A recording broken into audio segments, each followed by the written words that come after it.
You're with Clement Manyathela. 702. Helen Zille is the chairperson of the DA Federal Council. Helen, thank you so much for making time for us. Good morning. It's a pleasure, Clement. Good morning to you and all your listeners. I want us to just start off by looking at what happened last week, Friday, as the deal was being finalized, because it looks like you and Fikile Mbalula, the Secretary General of the ANC, signed off on the deal just at the right time, as the speaker was about to be voted on. Just help us understand how the negotiations were. I know you've said that even the ANC has said that you as the DA have come out, you've been very open-minded, very honest in these discussions. I think you've said something similar about the African National Congress. In your assessment, as someone who was part of the negotiations, how were these handled up until Friday? Well, I must say that the ANC sent their A-team. They sent their A-team of highly capable, intelligent, rational, reasonable people who wanted a deal that was best for South Africa. Mm-hmm. And that was a big plus, a huge plus that we all went in there with that attitude. Apparently, the EFF, I don't know for sure, but I believe they did not go in with that attitude. And it was very important to set that foundation, and both teams did that. Mm-hmm. Then it was absolutely impossible in 10 days, because the DA negotiating team convened on the 4th of June fully for the first time, and we had to be ready by the 14th of June. So it was obviously impossible to do a full Government of National Unity agreement in that very short time. So we opted to do a statement of intent as a framework for ongoing talks. But that was really important as well, because it had to button down some key modalities and mechanisms in which we would have a discussion and what would count as agreement and how we would balance our proportionality against each other, and how for the DA we didn't end up in a situation where we were merely a crutch propping up the ANC in government to do business as usual. Mm-hmm. We didn't want that. And so there were some very tough negotiations, and it did continue a long time, and into the night and into the early hours of the morning, and meetings at all times of the day and night. And a lot of it was actually done in the last 10 hours, amazingly enough. Yeah. It's interesting how the final deal was almost signed while the first sitting of Parliament was underway. Were you somehow happy that the EFF actually asked for a break? Because it looked like at some point you guys needed more time to just finalize this deal with the ANC. Did that work in your favor? You are right on the money there, Clement, right on the money. If Floyd Shivambu actually saved the day. If it wasn't for Floyd Shivambu calling for that caucus break, we would not have got it signed, and the DA would not have been able to vote for Toko Didiza as the speaker. Because we'd made up our mind that we were not going to vote with the ANC until we had a signed deal. Mm-hmm. That was obviously crucial for us. And if Floyd Shivambu had not called, excuse me, I'm sick, I'm sneezing. If Floyd Shivambu had not called for that caucus break, we wouldn't be here. Believe me, we wouldn't be here. My goodness. Okay, so let's look at now what's going to somehow underpin this partnership and relationship you have with the ANC and the other parties that are joining this Government of National Unity. How are you going to be addressing policy issues where there's a clash? I know that in the document, I went through it, it speaks to the issue of sufficient consensus. So when you are disagreeing on specific issues, there are dispute resolution mechanisms. How are you going to be addressing issues where you clash in terms of policy with the ANC? What's going to be the way forward? Well, this was one of the critical issues that was going to hold up the entire negotiation. And if we hadn't resolved it, we wouldn't have had an agreement. Because the issue was about how do we reach agreement when we disagree? And how do we resolve those conflicts? Because there are going to be a lot of those. Let's be absolutely honest. We've been in opposition to each other for a very long time. And this is not going to be easy. But we had a mechanism under Section 19, which was absolutely critical to us, which was called the Sufficient Consensus Clause. We agreed to take decisions by consensus, and if consensus could not be reached by sufficient consensus, which is a phrase, as you know, that they developed in CODESA in 1994. But we wanted to actually define sufficient consensus and get it buttoned down in the agreement, which we then actually did. So that's section 19 of the agreement, if you've got it in front of you.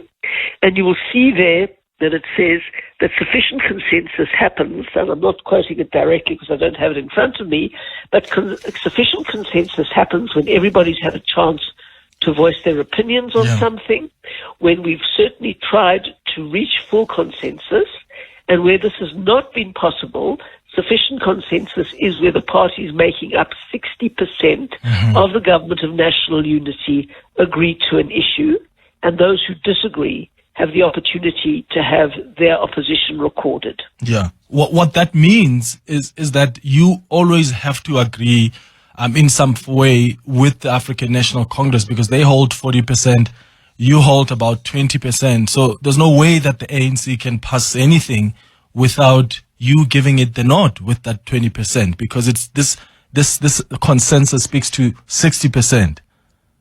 Correct. This consensus speaks to 60%, and it speaks to 60% of parties in the GNU.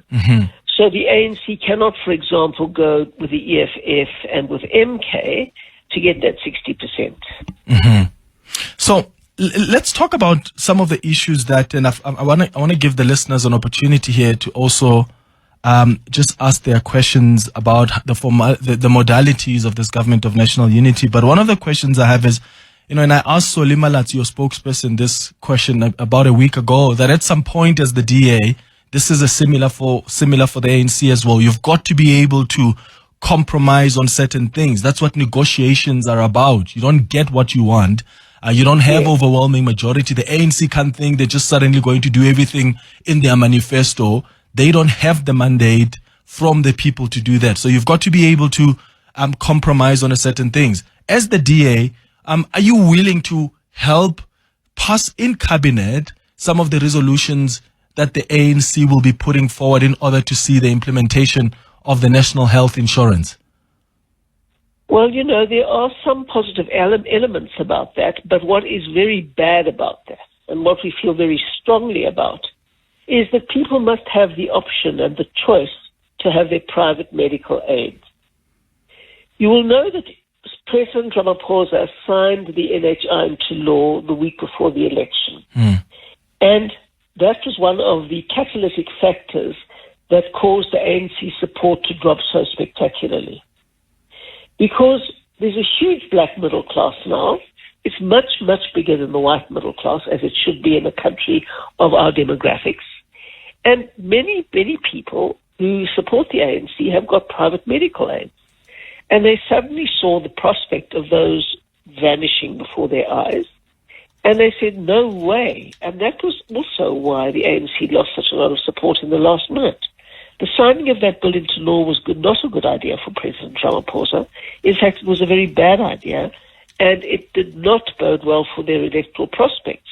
So what we will be fighting for very hard indeed is to enable people to have the choice to retain their private medical aid schemes.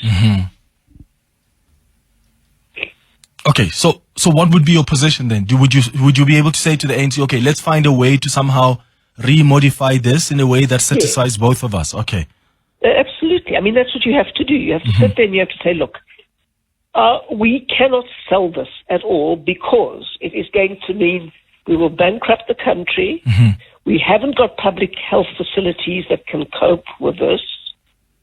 We absolutely need to improve public health facilities very substantially before we can have anything like what they envisage with the national health insurance. And you cannot strip people of their right to have a medical aid scheme that they pay for individually.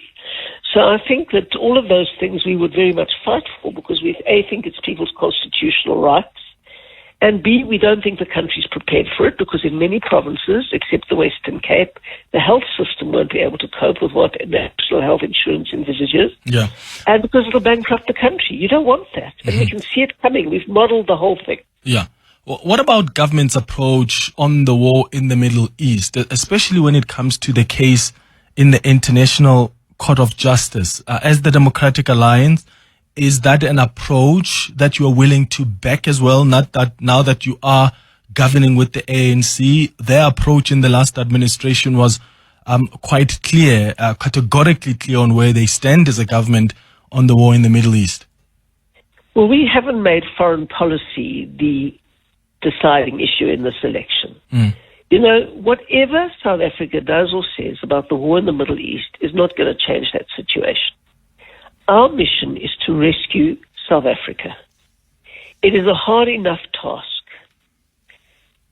Nowhere in the world have people created a stable, successful democracy, least of all in Africa, where there are such contesting groupings, such a strong identity vote, such differences in class, in income, in inequality. It's an incredible task. No country has ever succeeded in doing what we're doing. And in fact, one day the whole world will have to, because borders are shrinking, people are migrating, no borders or passports or visas are going to be able to stop them. And if we have to find a way of living successfully in one country, one day the world will have to turn to us and say, how did you do it? And we are on this path to try and make it successful. Let's not let conflicts elsewhere in the world railroad our chance of being an example to the world.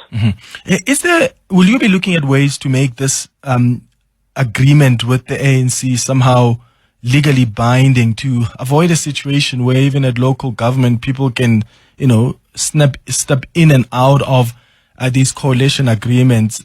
Are you looking at legal instruments to make the agreement binding? Yes, indeed. Shortly after the 2021 local government election, Cyril Ramaphosa, who is our chief whip in Parliament, tabled legislation, draft bills, and they seek to do a number of things. We have to introduce thresholds. I mean, Johannesburg's a classic example of what we don't want to see. A party that got 0.2% of the vote or something like that, ending up with a mayor. Now, that is not what the electorate intended. It's not democratic when a party that hardly has any votes at all puts in one of their number, like Mr. Gwamanda, as the mayor. And then one person can decide who governs, the ANC or the DA. Now, the electoral choice is for one of the two big parties, and if we come close but don't get over 50%, while parties do have the balance of power and they can definitely play an important role, it shouldn't be the tail wagging the dog to such an extent. I mean, you have 5 or 6 parties, all with 1 or maximum 2 councillors, for example, who then work together to make government unstable, or who leave on the slightest issue, or switch sides where it actually suits them, or they can get a better deal on the other side. Well, you can't govern like that. That is so inherently unstable. So we said there've got to be thresholds. Every country with workable coalitions has thresholds. And the threshold, we believe, should be around 2%. If a party can't get 2%, well, then they haven't got enough electoral support to play a pivotal role in government, in our view. You've got to be able to get at least over 2% to be able to play a pivotal role in government. So yes, we want to introduce thresholds. We also want to limit the number of times that you can have a motion of no confidence in a particular term. Because as you've seen in Johannesburg, there have been about 4 or 5 motions of no confidence against the mayor. And that creates all kinds of havoc, as you can imagine. Because every single time something happens, they want to move a motion of no confidence. And it can be nothing to do with the mayor's performance. It can be everything to do whether the other side offered them a better deal and they want to bring down the government. We have to stop that. Otherwise, government is so inherently unstable that you cannot govern. Given that there are these agreements at national level, can we expect that to start trickling down at local government as well, where we start seeing the ANC and the DA work together, say in Ekurhuleni, in Johannesburg as well? I do think that's a possibility. In fact, we mentioned it at a particular period in our discussions. Because we have, as you know, extreme instability in the metros in particular, where no party's got an overall majority in either Ekurhuleni, Tshwane, Johannesburg, or Nelson Mandela Bay, and nor eThekwini, which is chaotic. And so obviously if there had been thresholds, we would have had coalitions of about 3 or 4 parties, which is manageable. But to have coalitions of 11 parties, you just can't even get off the starting blocks there. Mm-hmm. So we did mention that we might definitely see how this goes, if there was good faith all round, et cetera, that we would definitely see if we could replicate something at local government level to bring stability and to enable us to just get some basic service delivery happening. I mean, I was driving around Johannesburg with my colleague last night, and we were counting how many streetlights were working and where the traffic lights weren't working. You cannot run a city like that. You just cannot. Why is it so impossible to fix the streetlights? Have all the cables been stolen? Why is it so impossible to fix the traffic lights? I don't understand that. Yeah.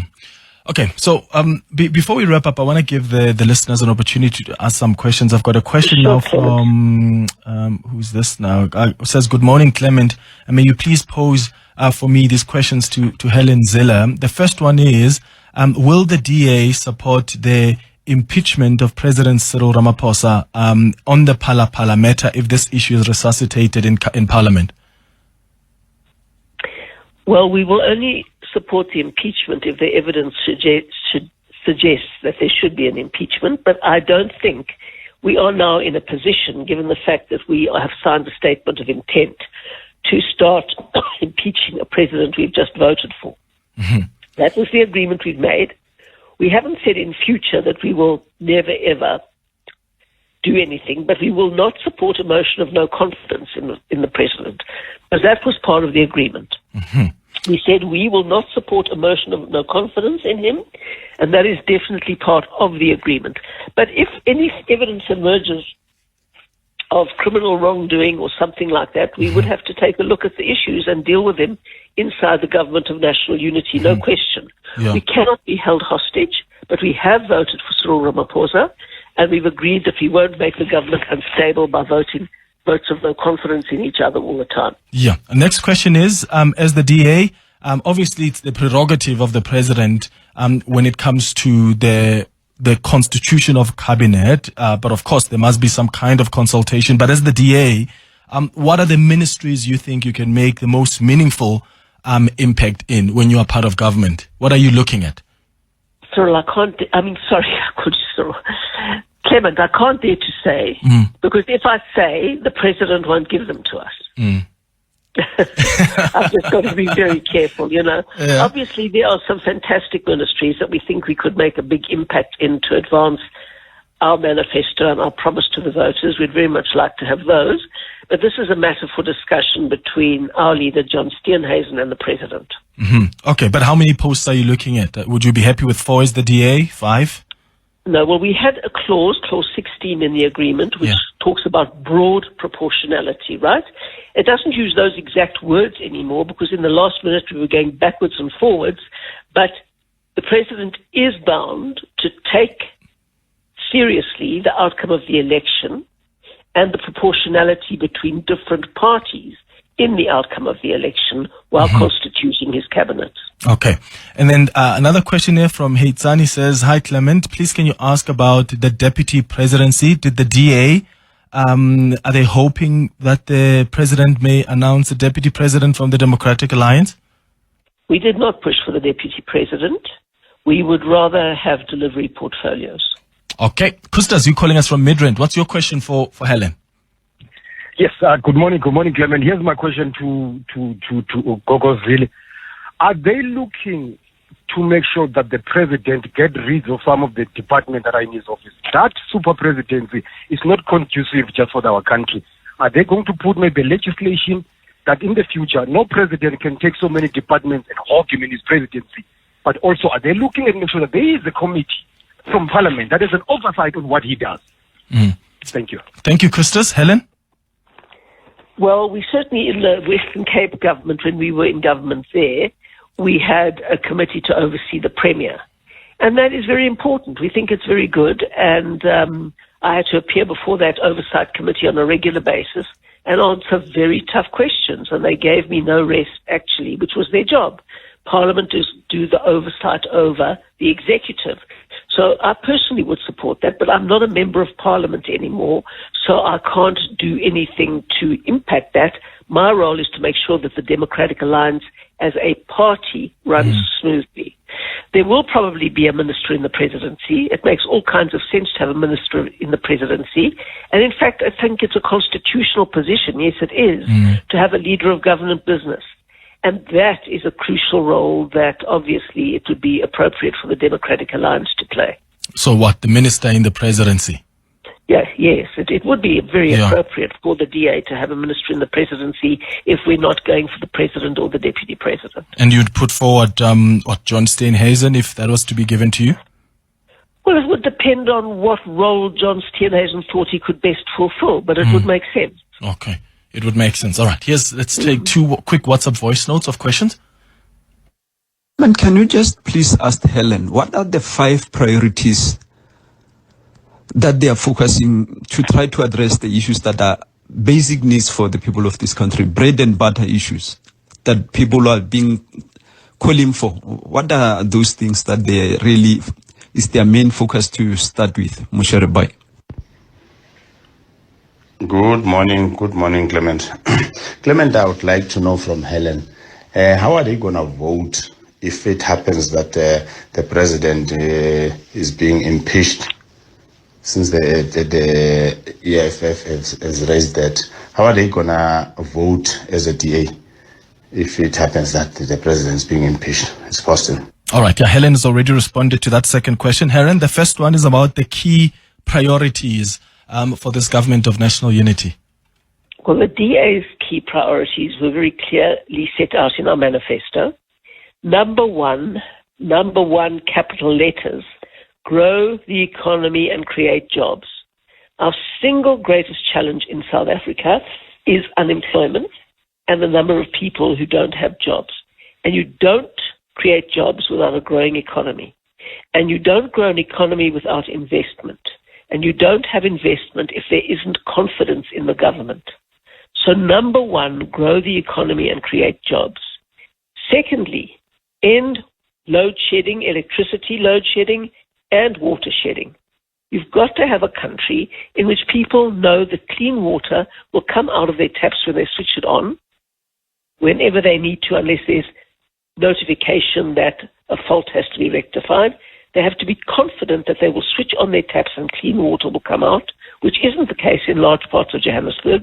I was at a film studio yesterday and there were buckets in the toilets because there was no water. Can't have that in a world-class city. Then the second thing is load shedding. We have to end that. That is the biggest barrier to economic growth. The third is that we have to get kids reading and writing and calculating. No matter how many jobs we create, if kids are not literate and numerate, they can't fit into the world of work in the modern economy. We have to get children reading, writing, and calculating at the right level. Then we have to curb crime. We have to bring down crime. The crime rate in this country is insane. It's like a country at war. And we really should not be at war with ourselves and killing each other at the rate we are doing. And we have to bring down crime. Mm-hmm. Those are some of the main ones that we were speaking about. Of course, health and social welfare are also absolutely critical, and we speak about those in our manifesto. Getting a merit-based public service that can deliver on these commitments is an absolutely critical pledge in our manifesto. All of these things are extremely important. Getting local government to work, all of these things will save South Africa, and that is what we have to get on with. And then just lastly, what do you say to the people who voted for the DA under, of course, the commitment that the Democratic Alliance made that we will not work with the African National Congress? Voters who are listening to us now and saying, I feel betrayed by the Democratic Alliance working with the ANC. What do you say to them? Well, the overriding promise we made to DA voters was that we would prevent a doomsday coalition, as we called it, a doomsday coalition of anti-constitutionalists in the EFF and MK going together with the ANC. That is what we promised. That is what our burning flag ad explained. That if we let a coalition of the ANC, MK, and and EFF go into government, it would really burn all our hopes and dreams. And that is what we promised South Africa we would prevent. And we did that. So if anybody says, well, the DA has betrayed us, what is the alternative? The ANC got 40%. They couldn't form a government on their own. So the alternative was ANC, EFF, and MK. And then you would have seen South Africa fall through the floor. That would have been a total disaster. And we prevented that. And the ANC prevented that to their credit. To their credit. I mean, when push came to shove, they chose to work in the rational center of politics with the constitutionalists. And that is a huge thing that we must never forget. The ANC also, unlike many predictions, accepted that they had lost an election. And they entered into negotiations. Many people have predicted for years that the ANC would never accept it if they lost an election and that we would have violence in the street. Well, we didn't. And even Jacob Zuma, fortunately up till now, and hopefully it'll hold, has tried to keep KwaZulu-Natal peaceful. Yeah. So we hope that'll hold, and we hope our democracy matures through this process. All right, Helen, I'm out of time. Thank you so much for making time for us. Really appreciate it. The chairperson of the DA Federal Council, Helen Zille.